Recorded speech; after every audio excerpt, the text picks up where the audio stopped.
Hi friends, எல்லாரும் எப்படி இருக்கீங்க? நல்லா இருப்பீங்கன்னு நினைக்கிறேன். இது பர்த்டேவோட செகண்ட் ஆஃப் இதுதான் போயிட்டுருக்கு. சார் ஸ்கூலுக்கு போயிருக்காரு.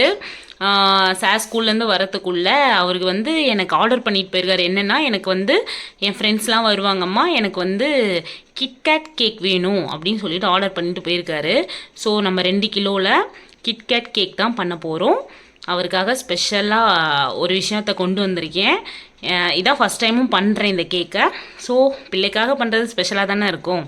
தான் ஸ்பாஞ்ச் வெளில எடுத்தேன், செம்மையாக கொதிக்குது. கிட்டத்தட்ட பார்த்திங்கன்னா 1 hour இது சில்ட் அவுட் ஆகணும். அப்போ தான் இதுலேருந்து இது எடுக்க முடியும்.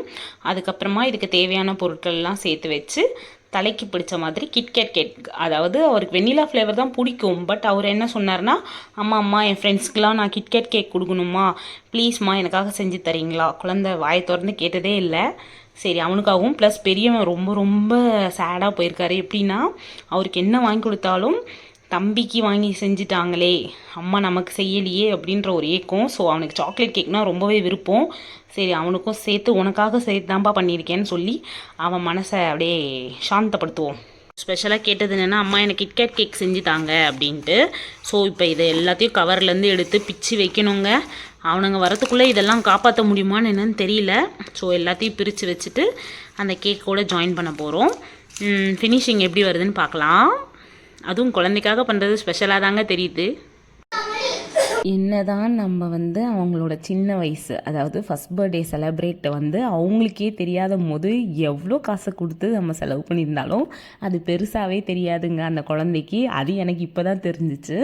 அது போக போக, அதாவது அது வளர வளர அதோடய ஃப்ரெண்ட்ஸ் கிட்ட பேச பேச எனக்கு இப்படி பண்ணுங்கம்மா, அப்படி பண்ணுங்கம்மா, இப்படி செய்யுங்கம்மா, அப்படி செய்யுங்கம்மான்னு சொல்லும் போது, நம்ம அதுக்கு கருத்தே தெரியாத போது நல்லா செலிப்ரேட் பண்ணதை விட இப்போ நம்ம அவனுக்கு பிடிச்ச மாதிரி பண்ணணும்னு நினைக்கும் போது நம்ம கிட்ட என்ன சொல்கிறது, நம்ம கிட்ட தேவைப்படுற அளவுக்கு அந்த மணி இல்லையேன்ற அந்த இது வருத்தம் இருக்கதாங்க செய்யுது. ஏன்னா அவன் கேட்காத போது விழுந்து விழுந்து செய்கிற அளவுக்கு நம்மகிட்ட இருக்கோம்.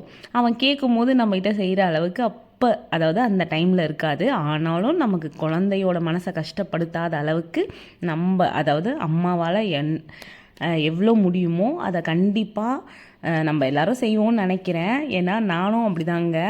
அவன் தெரியாத போது ஏகப்பட்டது தடபுடலாக செஞ்சாச்சு. அவன் தேவைன்னு கேட்கும் போது, அதாவது ஃப்ரெண்ட்ஸோட குரூப்பாக நின்று கேக் வெட்டுறதே அந்த குழந்தைங்களுக்கு ஒரு சந்தோஷம் தாங்க. அந்த சந்தோஷத்தை கண்டிப்பாக நம்ம கொடுக்கணுங்க, கொடுக்காமலாம் இருக்கக்கூடாது. ஏன்னா சின்ன சின்ன சந்தோஷம்தாங்க பெரிய வயசில் பெருசாக தெரியும் அவங்களுக்கு. அவங்க தெரியாத போது நம்ம பண்ணுறதை விட அவங்களுக்கு கருத்து தெரிஞ்சு அவங்க என்ன கேட்குறாங்களோ நம்மளால் அதை செய்ய முடிஞ்சால் கண்டிப்பாக அந்த குழந்தைக்கு செய்யலாம். செய்ய முடியாதுன்ற பட்சத்தில் அந்த குழந்தைக்கு சொல்லி புரிய வச்சா எந்த குழந்தையும் புரிஞ்சுக்கோங்க.